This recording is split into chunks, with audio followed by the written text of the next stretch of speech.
अस्सलामुअलैकुम everybody, welcome back to our class 8 science MCQ series. तो guys हम यहाँ पे आपके लिए एमसीक्यू सीरीज़ लेकर आए हैं एंड कहेंगे आप लोगों का बहुत बहुत ज़्यादा शुक्रिया। आपका फीडबैक हमने देखा, आपकी सपोर्ट्स कमेंट सेशन में बहुत ज़्यादा अच्छी मिली और ये चीज़ हमें मोटिवेट करनी है आपके लिए नई नई वीडियो लाने के लिए, ठीक है ना। तो अभी हम क्या डिस्कस करने वाले हैं, यहाँ पे हम डिस्कस करेंगे chemical effect of electric current. हम इलेक्ट्रिक करंट को यहाँ पे 5 मिनट के अंदर जो भी इंपॉर्टेंट क्वेश्चन बनते हैं एमसीक्यू उसके यहाँ पे पढ़ने की कोशिश करेंगे, उसको पूरी तरह से कंप्लीट करने की कोशिश करेंगे। तो चलिए स्टार्ट करते हैं आज की इस वीडियो को with question number first. Question number first क्या कर लेते हैं, देखो आराम से पढ़ेंगे, ठहर कर पढ़ेंगे ताकि आपको कंसेप्ट क्लियर हो जाए।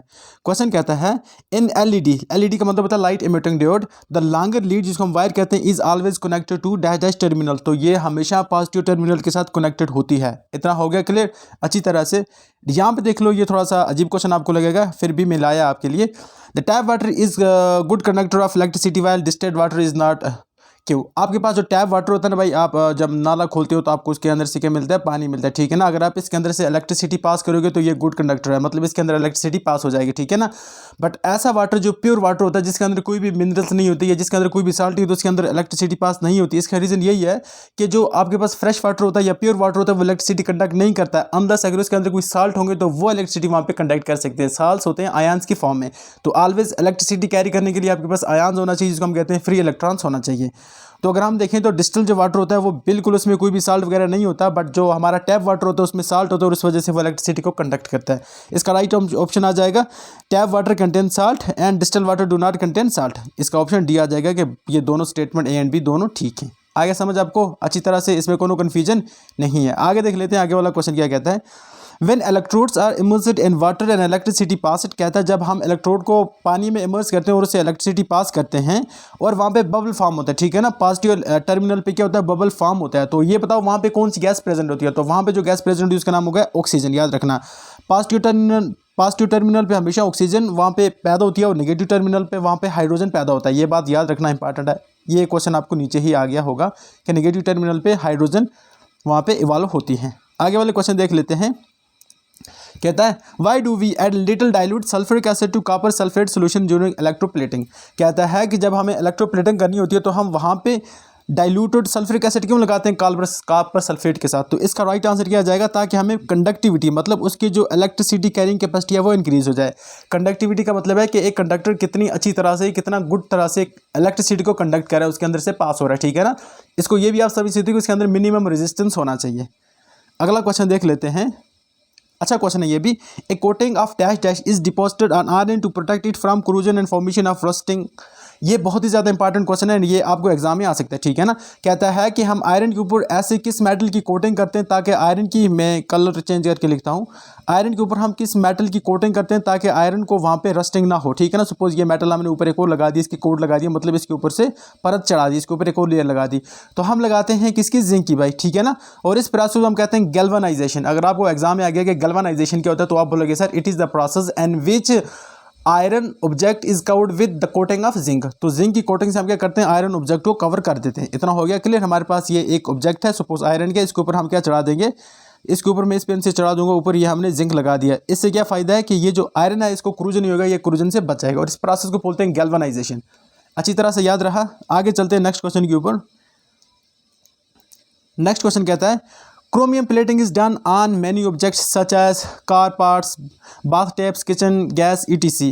और हम क्यों करते हैं, इसका एक ही सोल्यूशन है ताकि ये क्रूड ना हो पाए, ठीक है ना। हम देखते हैं क्रोमियम प्लेटिंग या हम देखिए इलेक्ट्रोप्लेटिंग का जो मेन मुद्दा होता है उसका क्या मतलब होता है भाई, ताकि हम क्या करें, हमारी ये जो चीज़ें होती हैं ये तो क्या होना चाहिए, मतलब ये क्रूड ना हो पाए और वहाँ पर स्क्रैचेस वहाँ पर डेवलप ना हो पाए। ये अच्छा इसका आंसर होगा, ठीक है। आगे देख लेते हैं। The process of depositing of layer of any desired metal on other material by the mean of electricity. याद रखना इलेक्ट्रिसिटी की मदद से जब हम किसी और मेटल के ऊपर एक और लेयर वहाँ पे अडॉप्ट करते हैं या चढ़ा देते हैं तो उसको हम बोलते हैं इलेक्ट्रोप्लेटिंग। क्या बोलेंगे बच्चे उसको, इलेक्ट्रोप्लेटिंग। ये बहुत ज़्यादा इंपॉर्टेंट कंसेप्ट है। हमने देखा है गैल्वेनाइजेशन में हम क्या करते हैं, जिंक लगा देते हैं मेटल के ऊपर, आयरन के ऊपर। बट अगर हम देखें इलेक्ट्रोप्लेटिंग में कोई भी मेटल हो सकता है, उसके ऊपर हम कोई और मेटल लगा देंगे उसके लिए विद हेल्प ऑफ इलेक्ट्रिसिटी, इसको हम बोलेंगे इलेक्ट्रोप्लेटिंग बोलेंगे। इतना क्लियर है। अगला क्वेश्चन देख लेते हैं। कहता है some liquid are good conductor of electricity and some are poor conductor, which one is poor conductor of electricity. अच्छा अगर हम देखें liquid good conductor and poor conductor तब होता है जब उसके अंदर फ्री इलेक्ट्रॉन्स या आयंस होंगे, ठीक है ना। अगर किसी भी लिक्विड के अंदर आपको, ये लिक्विड है और अगर आपको इसके अंदर फ्री इलेक्ट्रॉन्स मिलते हैं, यहाँ पे हैं फ्री इलेक्ट्रॉन्स, तब ये होगा गुड कंडक्टर ऑफ इलेक्ट्रिसिटी। अगर इसके अंदर फ्री इलेक्ट्रॉन्स नहीं है तो ये गुड कंडक्टर ऑफ इलेक्ट्रिसिटी नहीं होगा। ठीक है बच्चों, इसका सोल्यूशन देख लेते हैं। क्या कहता है, some liquids are good conductor of electricity and some are poor conductor, which is the poor. तो आपको बताना है कि पोर क्या है, डिस्टिल्ड वाटर, क्योंकि इसके अंदर तो साल्ट है नहीं, मतलब फ्री इलेक्ट्रॉन है नहीं, तो साल्ट नहीं होंगे तो ये कंडक्ट नहीं कर पाएगा इलेक्ट्रिसिटी। तो एसिडिक सोल्यूशन में ऑफकोर्स इलेक्ट्रिसिटी पास होती है। अल्कलाइन सोल्यूशन का मतलब है बेसिक सोल्यूशन में इलेक्ट्रिसिटी पास होती है, और कॉमन सोल्यूशन जो हमारे पास नमक का पानी होता है उसमें भी इलेक्ट्रिसिटी पास होती है। इतना हो गया क्लियर। आगे देख लेते हैं, ये भी काफ़ी इंटरेस्टिंग क्वेश्चन है। ये क्या कहता है भाई, tin cans used for storing food are made up of electroplating tin and to iron. तो भाई हम क्यों करते हैं इसके ऊपर इलेक्ट्रोप्लेटिंग, ताकि उसमें जो tin is less reactive than iron, इसलिए करते हैं ताकि जो टिन है ना वो लेस रिएक्टिव आयरन से, और उसमें लेस रिएक्टिव मेटल में क्या होता है कि वो किसी के साथ कंपाउंड नहीं बनाते, किसी के साथ रिएक्ट नहीं करते, और इसलिए उनको क्रूजन नहीं होता। लेस रिएक्टिविटी का यही फ़ायदा होता है कि आप एटमॉस्फेयर के अंदर देखोगे या अपनी अर्थ क्रस्ट के अंदर देखोगे तो आपको कुछ मिलेंगे नोबल मेटल्स मिलेंगे, जिस तरह हमारे पास आ जाता है नोबल मेटल है या फ्री मेटल, जिस तरह हम गोल्ड की बात करें तो ये किसी के साथ रिएक्ट नहीं करते। तो इसी तरह हमारे पास टिन भी रिएक्ट नहीं करता उतना जितना आयरन करता है। खैर आगे चलते हैं।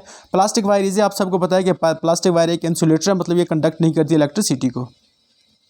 N electric lamp glows due to electric जो बल्ब होता है आपके घर में वो क्यों चमकता है, क्योंकि उसकी जब हीट पास होती है, याद रखना क्यों चमकता है, जब हीट पास होती है। ठीक है ना, आपने हीटिंग इफेक्ट ऑफ इलेक्ट्रिक पढ़ा होगा, वहाँ पे जूल्स लॉ कहता है आई स्क्वायर आर टी किसके बराबर होता है, heating effect of electric current. याद रखना ये जूल्स लॉ के बराबर होता है। अगर ये इक्वेशन आ गई तो वहाँ पे चिपका देना, H equal to I square R T, ये होता है जूल्स लॉ ऑफ हीटिंग। ठीक है, ये heating effect of electric current, ये भी आप याद रखेंगे साथ में। इलेक्ट्रोप्लेटिंग प्रिवेंट, ये हमें रस्टिंग से बचा देती है, सभी को पता है, नो इसमें more. Flow of electron is called, याद रखना आपको इलेक्ट्रिसिटी चल रही है, आपकी जो वायर्स होती है ना, जब इलेक्ट्रिसिटी चलती है एक वायर जा रही है, सपोज यहाँ से एक क्या है वायर है बच्चे, ठीक है ये वायर है, तो इसमें करंट है, कैसे पता चलेगा, जब इसके अंदर से ये फ्री इलेक्ट्रॉन मूव करेंगे। अगर ये फ्री इलेक्ट्रॉन मूव करने को हम बोलेंगे भाई इसके अंदर करंट फ्लो कर रहा है, अगर ये मूव नहीं करेंगे तो इसके अंदर इलेक्ट्रिक करंट फ्लो नहीं करेगा। तो फ्लो ऑफ इलेक्ट्रॉन इसकी ये इंडिकेशन है कि भाई उसके अंदर इलेक्ट्रिक करंट है। इतना हो गया क्लियर अच्छी तरह से। डिस्टिल वाटर की बात करें तो ये पोर कंडक्टर ऑफ इलेक्ट्रिसिटी है, डेफिनेटली सबको पता है।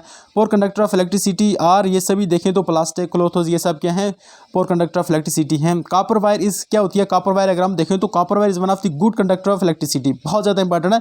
कॉपर वायर क्या होता है, देखो सबसे ज़्यादा जो गुड कंडक्टर ऑफ इलेक्ट्रिसिटी होती है वो गोल्ड की वायर होती है, ठीक है ना, बट गोल्ड की वायर हम लगा नहीं रह सकते वायर, क्योंकि लोग चुरा कर, देखो लोग बिजली की चोरी कर लेते हैं, वो तो अगर ये चांदी की तार लगाएंगे तो वो तो उड़ा कर लेके जाएंगे, रात को चोरी कर देंगे, तो इसलिए हमें क्या लगाना पड़ता है, गोल्ड की बात करें या सिल्वर की बात करें तो सिल्वर हम नहीं लगा सकते, हमें कॉपर लगाना पड़ता है, ठीक है ना, कॉपर लगाना पड़ता है। एन इलेक्ट्रोलाइट इज, इलेक्ट्रोलाइट होता क्या भाई, ये a liquid that conduct current, याद रखना इलेक्ट्रोलाइट क्या होता है, एक लिक्विड होता है जो क्या करता है, करंट को कंडक्ट करता है। हो गया।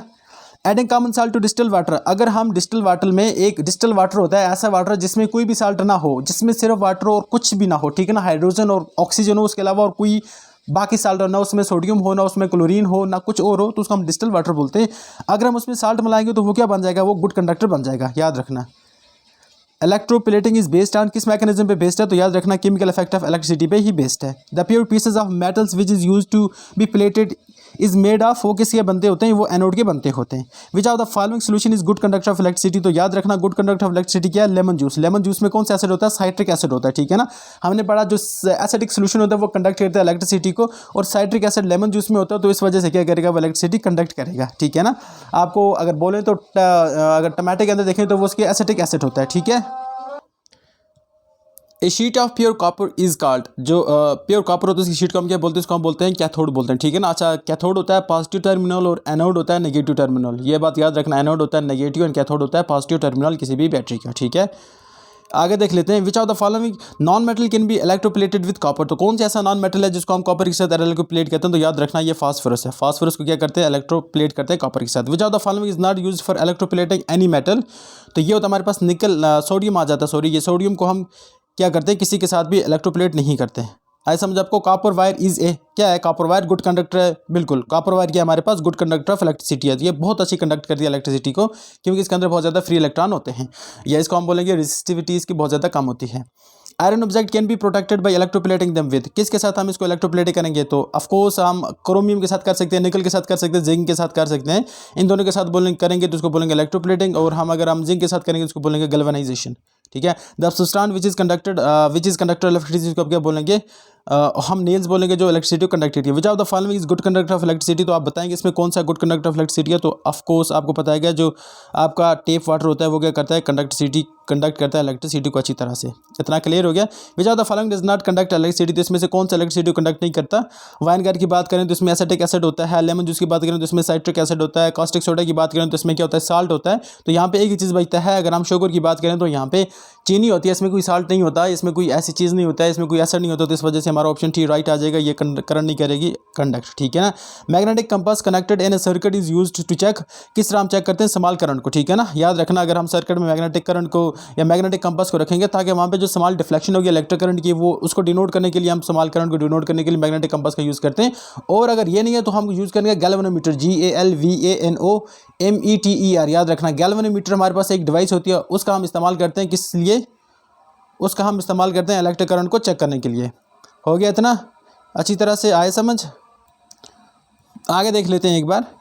Waste form and electroplating factory must be deposited, तो उसको कहाँ पे डिपॉजिट करिए, according to the disposal guidance of the waste management, ठीक है। तो इस गाइडेंस के मुताबिक हम उसको क्या करेंगे, डिस्पोज करेंगे। एंड हमारा लास्ट का क्वेश्चन है, अच्छी तरह से देख लो इसको।